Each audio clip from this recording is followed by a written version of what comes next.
I wasn't getting the attention that I like wanted at home, and I was looking for that in other places. So I just started getting into trouble. Yeah. I started walking fucking cliche. All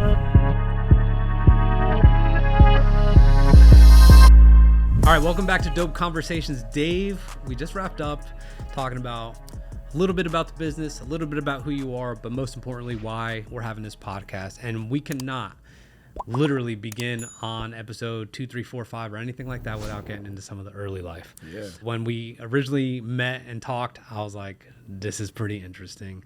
So the main thing I think here is, I don't think you're going to hold anything back, but at the same time, it's like, we want to be talking to the people who might be in the situation right now. Absolutely. Gary Vee always says, if anyone in your situation has ever overcome this problem, then you don't have an excuse. And I think that's what you're going to bring to the table. But let's talk about your early life a little bit, and let's just talk about your upbringing and some of the family dynamics. Yeah, man. So born and raised in St. Paul, Minnesota. My parents were married 3 times each. I come from the second marriage. So my parents met in high school, knew each other. Yes. My dad, and I think he was in like his 3rd year of college, got his girlfriend pregnant. My father's now like 75. So back in that day, there was no talk. You got married. Yeah. Dad got married, ended up having 3 kids. My mom ended up getting married and having 3 kids. They moved in the same cul-de-sac. So they had like a fling in high school. Dang. Moved in the same cul-de-sac, ran off with each other. We're only married for like 5-6 years. Yes. Had me and my brother. There was a bunch of like miscarriages in between. And when you look back, I've done a lot of like reflection, spirituality stuff on that. But there was like 10 miscarriages and just me and my brother are the only full brothers. So I have a large family. Yes. Was around my mom's kids growing up a little bit more. Even real quick, just the way you say that, like my mom's kids, like they're not brothers and sisters. No, man, it was never like, so like we were in the same household growing up, but never had like a super tight relationship. And remember, like my mom left her family to run off with my dad. And as I've gotten older, like, and being a parent, I can't fucking fathom. And you got how many kids? I have 5 kids.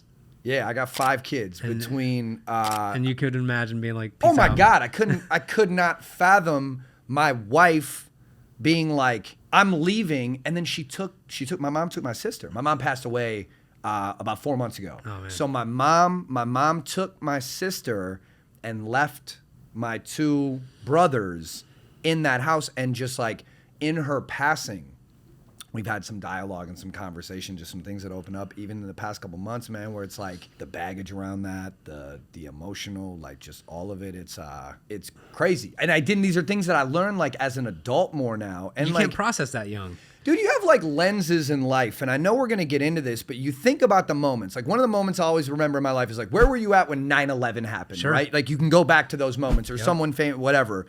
What I think about is like, for me, I have phases in my life of, growing up, you got your memories. I got in some trouble that we'll talk about in a minute. Yeah. So I have like that phase of my life going back to when I was 21.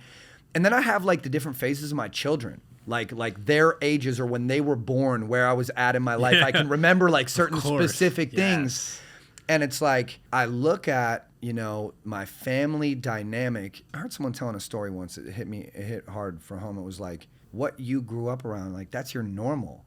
Like you have kids that, like, for any of you that have children, you have kids, or something we talk to my kids about when they go to school is like, you never know what another kid is going through. Yes. Coming in. That's why you got to lead with kindness. You got to be a leader. You got to, approach everything with empathy, because you never know what someone else is going through.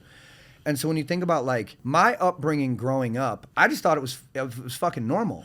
So, but it was when I look back or I talked to other people growing up. So like we grew up in a decent neighborhood, but like my mom was an undiagnosed bipolar schizophrenic. Like we didn't, when you heard the footsteps coming down the hallway, I'm like, Mom, I love you. But like, we didn't know what the fuck was coming. Yeah. It could be love. It could be screaming. It could be anything. I bet, let me ask you this. I just hearing you describe this, I have a similar feeling, experience a little bit of that, but it's, even if it's love, you're still waiting for the other shoe to drop. Always. That's in your DNA. Dude, and there's work and hours and on the pillow meditating and going through things like, I have this belief that you are who you are when you're born, but then like your path in life and the decisions you make get you to where you're at. And you always have a choice to take a chance at any time. And so like when I look at my upbringing, we like weren't, you know, like financially we weren't stressed. My dad had some dough. He bought my mom a house. Like we were never like needed for anything. But it was like we would go to decent schools. I went to like a Catholic school growing up, and until I went to 9 high schools. We'll get into that. But like I made some rounds. But it was like our normal at home wasn't like what we consider normal for anyone else. We had like it was like hoarder stuff going on in our house a little bit. Just you think about like mental instability and undiagnosed mental illness. Like that's some shit. When I look back at the atmosphere, like me and my brother would leave our house in our little uniforms, go to school. And like I remember going to other kids' houses and being like, what is this? Why doesn't it look like this? And no one's yelling. Like there's not any like crazy shit going on. And then we come home and it was kind of like, our mom loved us. Like we had unconditional love, but it was just this very like volatile upbringing. And I always knew like as I was growing up, reflecting on this as a parent, I just wanted to get away from all that shit. There was just no stability. It was like my mom and my dad separated when I was 5.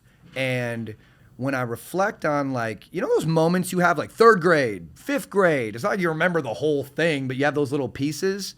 When I lead up to like grade school and then getting into high school, it was like I just realized that I wasn't getting the attention that I like wanted at home, and I was looking for that in other places. So I just started getting into trouble. I started walking fucking cliche. I mean, like selling drugs, dealing with gangs. There's just like all the bad shit where it was like the people that I was involved in, the things where I was doing, I was the young kid, 13, 14, in the bad neighborhoods, in the hood, just like surrounding myself with people to get attention from other people that came from like broken homes and stuff. This is so interesting to me. Do you feel, looking back at least, you probably couldn't understand this then, but did you feel like you couldn't kick it with good people or good kids, and you're like, if I'm not going to be able to relate to them, I'm just going to do crazy shit? Dude, where it's so wild that you bring this up, Rich. I was just talking to one of my coaches like the other day about this. It was like, you don't know what you're doing when you're doing, especially when you're a kid. You're just developing, but it was like I was gravitating towards other pain, towards other things that were broken. Like if you would have asked me what I was doing then, it was like I just didn't feel comfortable around things that were too comfortable. Like I needed this.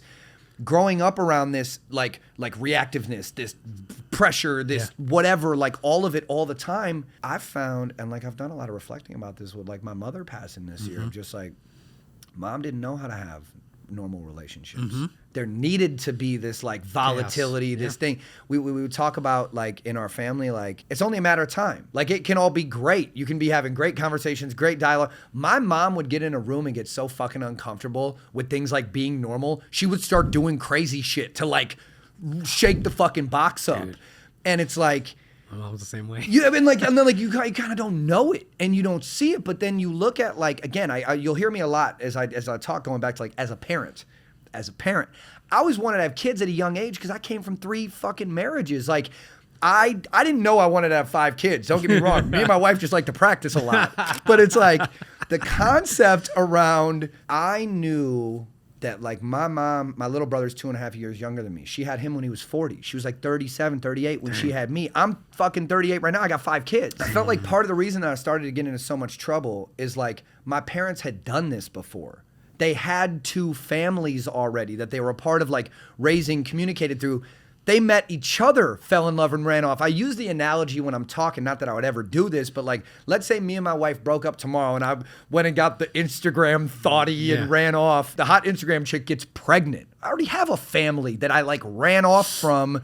I'm not really trying to raise another set of kids. I'm kind of trying to fuck your mom. And so like that, the intention of that, and I know it's like raw and fucked up to say it like that, but it's like, I put myself in the spot of like where my parents were at, where their focus was, where their parental attention was, and it just wasn't on us. That doesn't make them bad people. They had just gone through different phases in their life to get to where they're at. Me and my brother are byproducts of that, but me and my brother are polar fucking like, don't get me wrong, we think and approach things very similar, but like my little brother went to one school, athlete, went to college, great kid, never really got in a bunch of trouble, where me, I'm the fucking poster child of fucking, we'll get to that. Yeah. Let's wrap here and we'll get into some of that trouble. But and I could see it, I could hear it.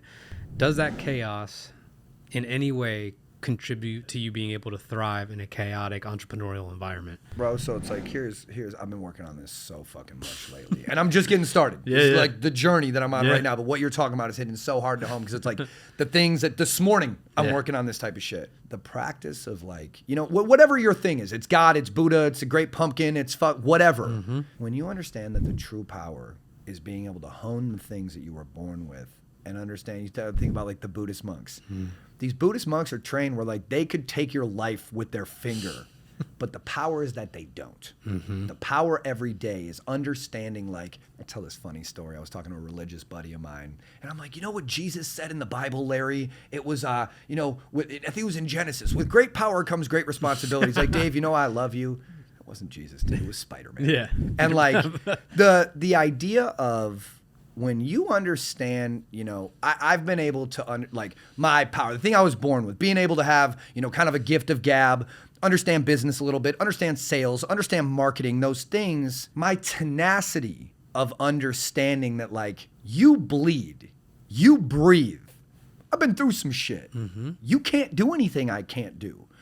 What I've been through allowed me to start with that mentality. Competition.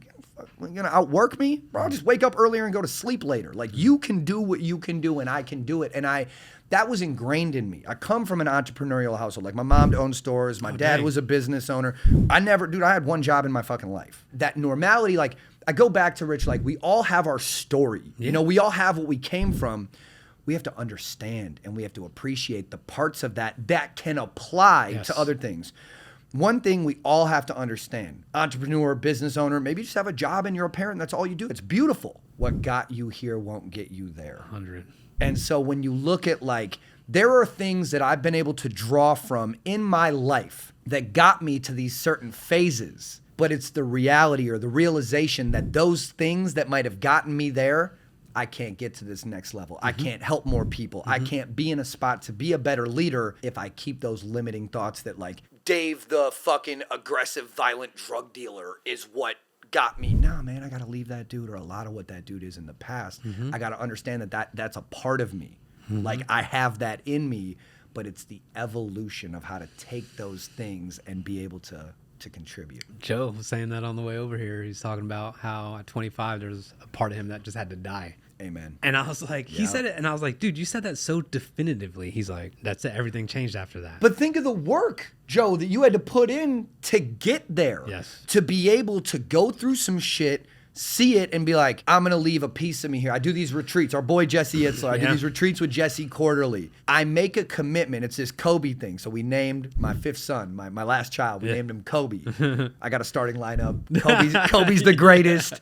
But the mentality, that Mamba mentality, where you sign a contract to yourself, you make a commitment with yourself. Kobe did it every year with training. He'd say, I'm going to do this, and I'm signing physically. He would write it out. He'd sign a contract with himself. A contract I sign with myself when I go on these retreats with Jesse, comparing to what we're talking about right now, is like, I make a commitment that when I go to one of these things, I'm going to leave a piece of myself there. I'm going to go with intention to approach something and say, this is something I'm working through in my life right now, in my business, in my marriage. And the old me, 18-year-old, 25-year-old, 32-year-old, I wasn't in a space where I could do that. Yes. But when I reflect on it, Joe, similar to what you were talking about on the drive in, was like, you look back at these points in your life of where you make that decision, and they become that it's your 9/11 moment, it's your firstborn moment, it's this thing that you can definitively go back to and say, I changed there, I left a piece of me back there, and I'm here now because of it. There's a Steve Bartlett, Diary of a CEO. He had this quote,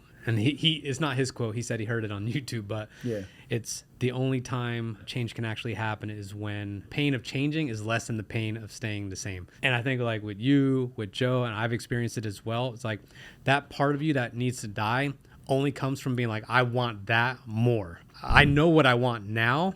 So it's like, this is literally a 50-pound plate in my backpack. To be able, able, it's there's no way I could get there if this is lingering.